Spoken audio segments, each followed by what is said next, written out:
Assalamualaikum warahmatullahi wabarakatuh. Bismillahirrahmanirrahim. Alhamdulillahirrahmanirrahim. Wabihi nasta'in ala umuri dunia waddin. Wassalatu wassalamu ala ashrafil mursalin wa ala alihi washabihi ajma'in wa man tabi'ahum bi ihsan ila yaumiddin wa sallim tasliman katsira bi rahmatika arhamar rahimin. Rabbi shrah li sadri wa yassir li amri wahlul 'uqdatam min lisani yafqahu qawli. Subhanaka la ilma lana illa ma 'allamtana innaka antal alimul hakim. Alhamdulillah summa alhamdulillah. Alhamdulillah atas nikmat Allah di pagi hari ini kita masih dikasih kesehatan, dikasih keimanan. Orang yang beriman disebut dalam Quran pasti dekat dengan masjid, pasti terpaut hatinya di masjid. Kalau orang beriman itu jauh dari masjid, berarti imannya bermasalah. Imannya bermasalah. Semoga Allah melindungi kita ya. Sekarang kita bersama ayat-ayat tentang keluarga. Dalam Quran banyak ayat tentang keluarga, tentang anak istri, tentang cucu, tentang ayah dan ibu, tentang saudara, family. Nah, kita perhatikan surah Abbas yang kita dengar rakaat pertama tadi. Surah Abbas namanya Abasa.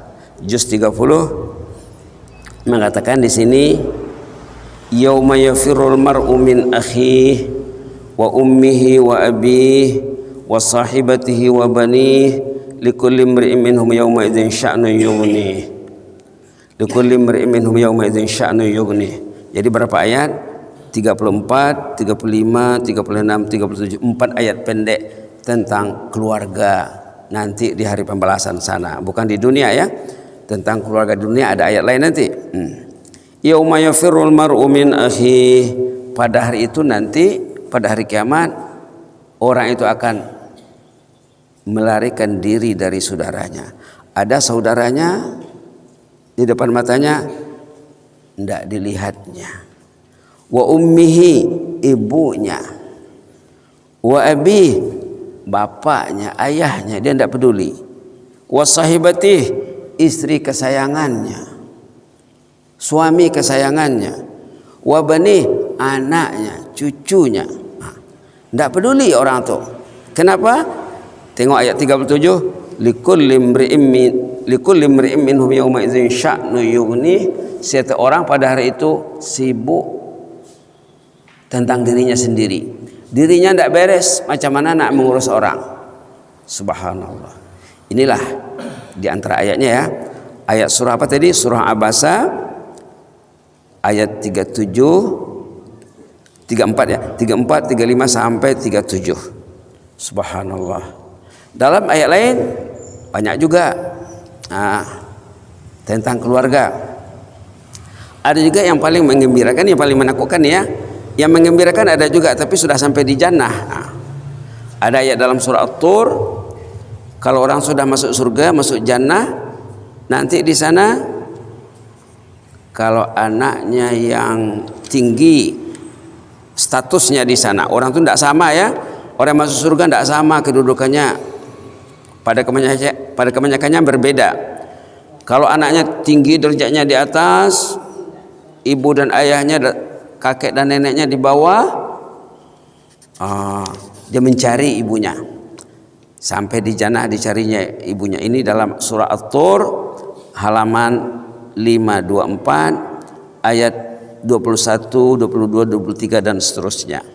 Di sini disebutkan walladzina amanu wattaba'athum dzurriyyatuhum biimanin alhaqna bihim dzurriyyatahum wama alatnahum min amalihim min syai' kullu imri'in bima kasaba rahin.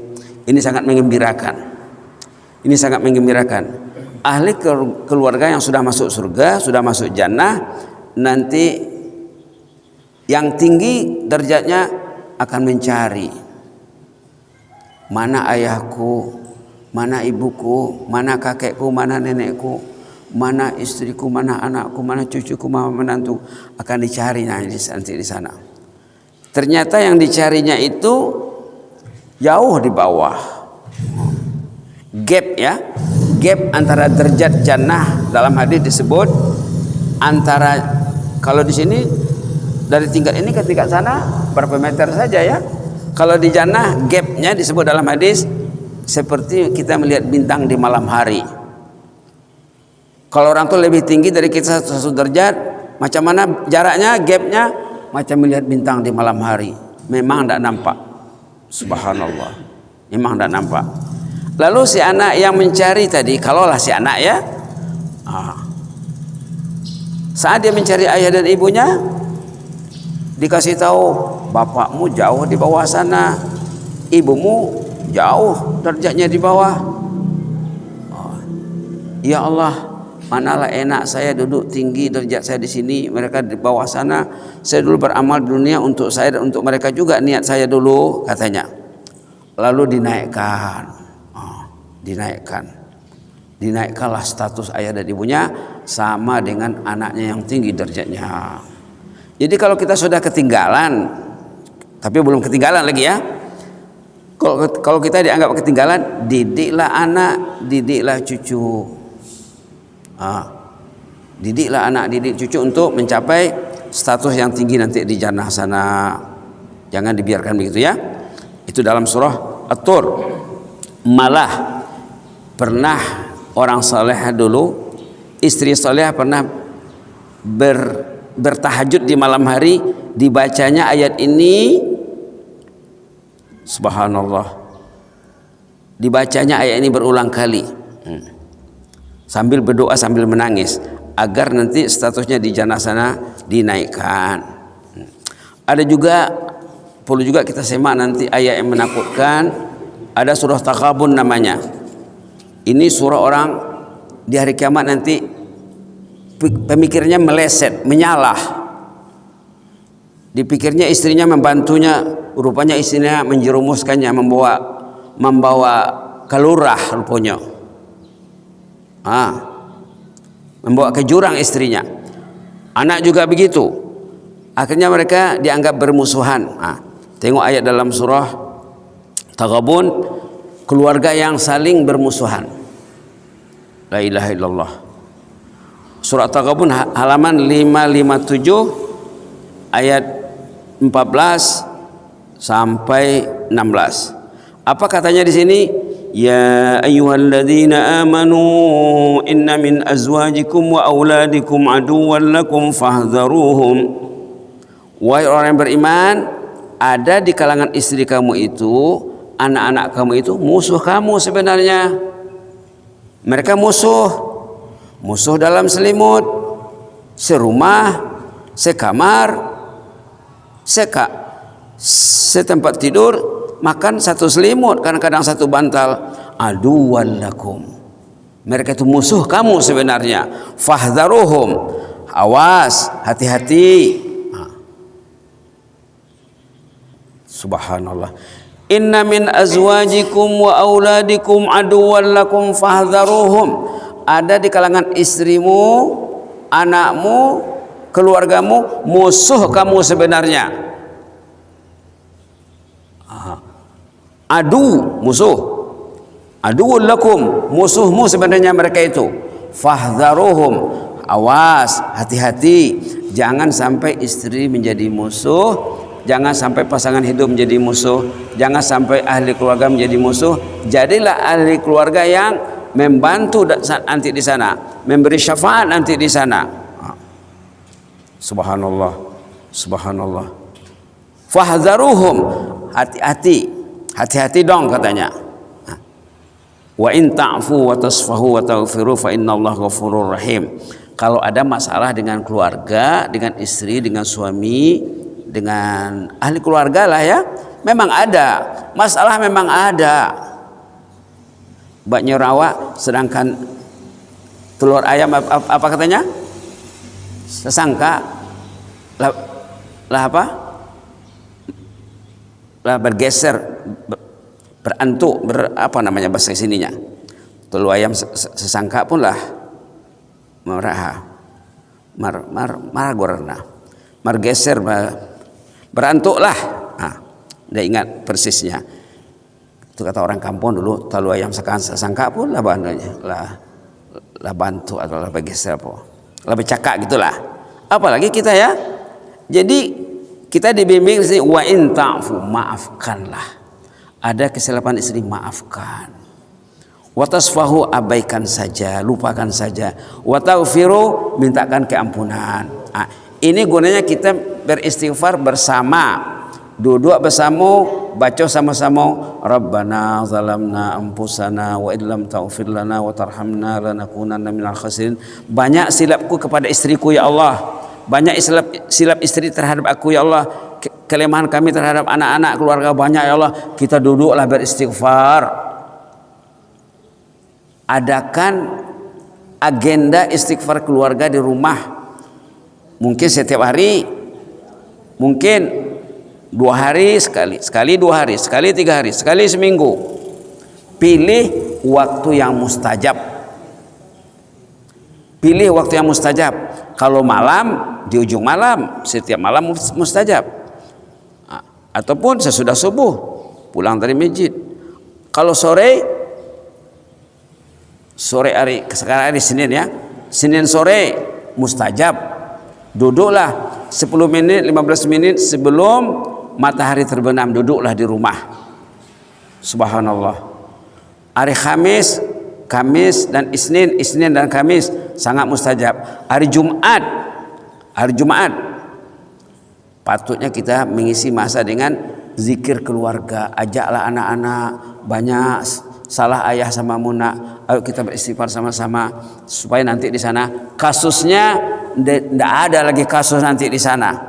Karena mereka sudah beristighfar, saling memaafkan, saling mengabaikan kelemahannya. Dinyatakan lagi dalam ayat 15, innama amwalukum wa auladukum fitnah, katanya. Harta benda dan anak istri itu fitnah. Fitnah di sini artinya ujian. Orang itu diuji dengan hartanya, diuji dengan istrinya. Yang ada istri diuji, yang ada suaminya diuji. Istri itu ujian, suami itu ujian, anak menantu itu ujian, babere parumain, paumpu ujian, saudara ini ujian, ini teman-temannya diuji. Orang itu diuji dengan temannya, apakah dia ikhlas terhadap temannya? Selalukah mendoakan, selalukah mengabaikan, selalu menegur secara positif, mengingatkan. Kita ini diuji. Innama amwalukum wa auladukum fitnah. Harta benda dan anak-anak itu fitnah. Fitnah artinya ujian. Di antara makna fitnah dalam Quran ujian. Diuji. Nanti akan ditanya. Kenapa anaknya sampai ndak mau ke masjid? Itu nanti bapaknya akan ditanya. Kenapa anda anak-anak dibawa ke masjid? Kenapa anda mau pegang Quran di rumah? Itu diuji ya. Jadi begitulah. Dalam surah Abbas tadi dikatakan fenomena hari kiamat antara lain nanti orang tuh menyelamatkan diri sendiri, nafsi-nafsi saja. Nafsi-nafsi. Jadi kalau ingin menyelamatkan keluarga, selamatkanlah sekarang. Jadikanlah anak itu anak cinta Al-Quran, anak cinta ilmu, anak cinta masjid, anak mencintai orang saleh, anak mencintai ketaatan, mencintai ilmu. Kalau dilahirkan anaknya mencintai ilmu, lalu anaknya selalu menambah ilmu, selalu mendekati ahli ilmu. Nanti meninggal ayahnya, subhanallah, ayahnya sudah mati, pahalanya hidup melalui anak yang dididik untuk jalan ketaatan. Mudah-mudahan kita tergolong di dalamnya ya. Jadi apa di antara lain solusinya? Banyakkan zikir di rumah. Kalau orang tuh duduk di rumah 2 orang, 3 orang, 4 orang, 5 orang, suami istri saya sudah cukup. Nanti malaikat akan datang ke sana. Malaikat akan datang dan Allah akan memberi keampunan kepada keluarga itu secara keseluruhannya. Jadi kasusnya selesai. Kasusnya selesai. Di sana nanti tidak ada lagi mau ditanya lagi. Karena Allah sudah mengumumkan untuk istri dan suami yang istri mau berkumpul cara berzikir di rumah, Allah mengumumkan ushidukum anni qad ghafartu lahum. Ini pengumuman Allah kepada malaikat yang meliput. Di mana ada orang berkumpul, 2 orang, 3 orang, ada malaikat. Ini ada malaikat khusus datang sekarang di sini, Masjid Dagang Setia, Pasar Sembah Ampe. Datang malaikat ke sini. Kerjanya memang itu. Kerjanya mencari orang berkumpul. 2 orang, 2 orang, 3 orang, 3 orang. Tapi kalau 1 orang tidak berkumpul lah namanya ya. Nah, paling kurang 2 orang. Jadi saat malaikat melaporkan aktivitas yang dilakukan oleh jemaah yang berkumpul, nanti Allah mengatakan, "Ushidukum anni qad ghafartu lahum." Kamulah saksiku yang meliput berita ini, yang menyaksikan aktivitas mereka. Kamulah saksiku, dosa mereka sudah diampuni. Nah, jadi ada masalah, ada solusi. Solusinya antara lain menambah ilmu dan selalu berzikir kepada Allah. Mudah-mudahan bermanfaat. Kita baca Rabbana zalamna 3 kali ya. Bismillahirrahmanirrahim. Rabbana zalamna anfusana wa in lam taghfir lana wa tarhamna lanakunanna minal khasirin. Rabbana zalamna anfusana wa in lam taghfir lana wa tarhamna lanakunanna minal khasirin. Rabbana zalamna anfusana wa in lam taghfir lana wa tarhamna lanakunanna minal khasirin. Amin ya rabbal alamin. Allahumma zidna wa la tanqusna wa akrimna wa la tuhinna wa a'tina wa la tahrimna wa athirna wa la tu'sina alaina wa atina wa arda'na. Na'udzu biridhaka min sakhatika wa bi mu'afatika min uqubatik wa na'udzu bika minka la nuhsi thanan 'alaika anta kama asnaita 'ala nafsik.